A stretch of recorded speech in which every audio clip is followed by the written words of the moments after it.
বিজয়া একাদশীর মাহাত্ম্য। স্কন্দপুরাণে এই একাদশীর মাহাত্ম্য এইভাবে বর্ণিত রয়েছে।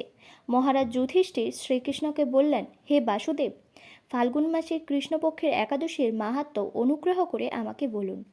শ্রীকৃষ্ণ বললেন, হে যুধিষ্ঠির, এই একাদশী বিজয়া নামে পরিচিত। এই একাদশীর সম্পর্কে একসময় দেবশ্রী নারদ স্বয়ম্ভু ব্রহ্মাকে জিজ্ঞাসা করেছিলেন। তিনি এই প্রসঙ্গে যা বলেছিলেন তা আমি এখন তোমাকে বলছি।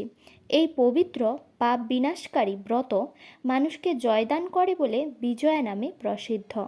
পুরাকালে শ্রী রামচন্দ্র 14 বছরের জন্য বনে গিয়েছিলেন।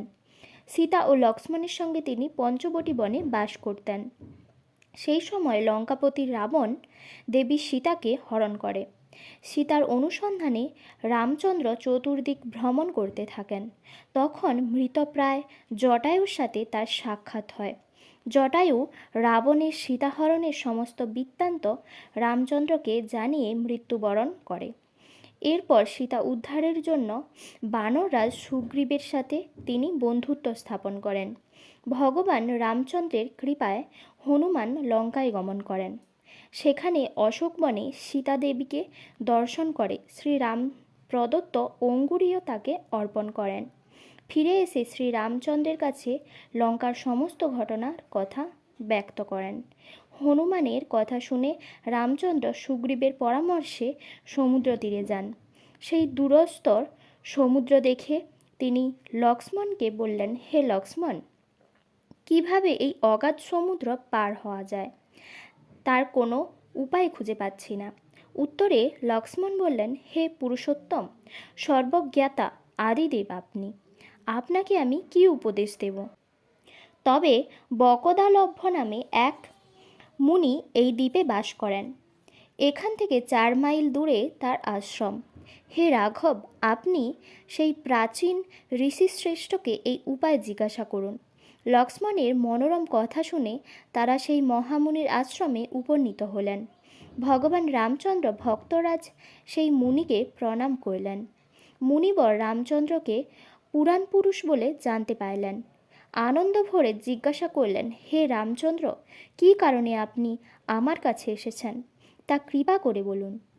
শ্রী রামচন্দ্র বললেন, হে মুনিবর, আপনার কৃপায় সৈন্যসহ আমি এই সমুদ্র তীরে উপস্থিত হয়েছি।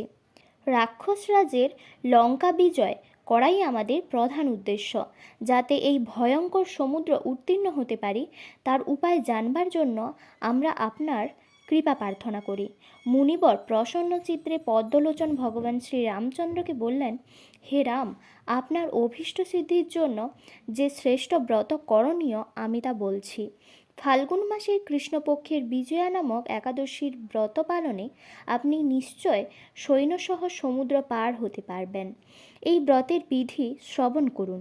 বিজয় লাভের জন্য দশমীর দিন সোনা, রূপা, তামা অথবা মাটির কলস সংগ্রহ করে তাতে জল ও আম পাতা দিয়ে সুগন্ধি চন্দনে সাজিয়ে তার ওপর সোনার নারায়ণ মূর্তি স্থাপন করবেন। একাদশীর দিন যথাবিধি প্রাতঃস্নান করে কলসের গলায় মালা চন্দন পরিয়ে উপযুক্ত স্থানে নারকেল ও গুবাক দিয়ে পূজা করবেন। এরপর গন্ধ, পুষ্প, তুলসী, ধূপ, দীপ, নৈবেদ্য ইত্যাদি দিয়ে পরম ভক্তি সহকারে নারায়ণের পূজা করে হরিকথা কীর্তনে সমস্ত দিন যাপন করবেন। রাত্রি জাগরণ করে অখণ্ড ঘি প্রদীপ প্রজ্বলিত রাখবেন। দ্বাদশীর দিন সূর্যোদয়ের পর সেই কলস বিসর্জনের জন্য কোনো নদী, সরোবর বা জলাশয়ের গায়ে গিয়ে বিধি অনুসারে পূজা নিবেদনের পরে তা বিসর্জন করবেন। তারপর এই মূর্তি দেবজ্ঞ ব্রাহ্মণকে দান করবেন।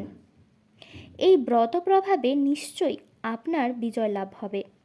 ব্রহ্মা বললেন, হে নারদ, ঋষির কথা মতো ব্রত অনুষ্ঠানের ফলে তিনি বিজয়ী হয়েছিলেন।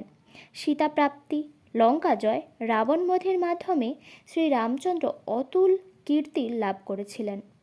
তাই যথাবিধি যে মানুষ এই ব্রত পালন করবেন তাদের এই জগতে জয়লাভ এবং পরজগতের অক্ষয় সুখ সুনিশ্চিত হবে। হে যুধিষ্ঠির, এই কারণে এই বিজয়া একাদশীর ব্রত পালন অবশ্য কর্তব্য। এই ব্রত কথা শ্রবণ কীর্তন বাজপেয় যজ্ঞের ফল লাভ হয়। পরের দিন পালনের সময়সূচি: পশ্চিমবঙ্গ 6টা 14 থেকে 9টা 56, দিল্লি 7টা থেকে 10টা 43, বৃন্দাবন 6টা 57 থেকে 10টা 41, উত্তরপ্রদেশ 6টা 44 থেকে 10টা 29, মুম্বাই মহারাষ্ট্র 7টা 7 থেকে 10টা 57, পুনে মহারাষ্ট্র 7টা 2 থেকে 10টা 53, 10টা 33, চেন্নাই তামিলনাড়ু 6টা 31 থেকে 10টা 26, ভুবনেশ্বর উড়িষ্যা 6টা 16 থেকে 10টা 6, ঝাড়খণ্ড 6টা 21 থেকে 10টা 8, বিহার 6টা 23 থেকে 10টা 8, ছত্তিশগড় 6টা 33 থেকে 10টা 22, শিলং মেঘালয় 5টা 58 থেকে 9টা 43, গুয়াহাটি আসাম 6টা থেকে 9টা 44, আগরতলা ত্রিপুরা 6টা 58 থেকে 9টা 44, মিজোরাম 5টা 51 থেকে 9টা 38, মণিপুর 5টা 49 থেকে 9টা 35, নাগাল্যান্ড 5টা 45 থেকে 9টা 33, অরুণাচল প্রদেশ 5টা 54 থেকে 9টা 38, সিকিম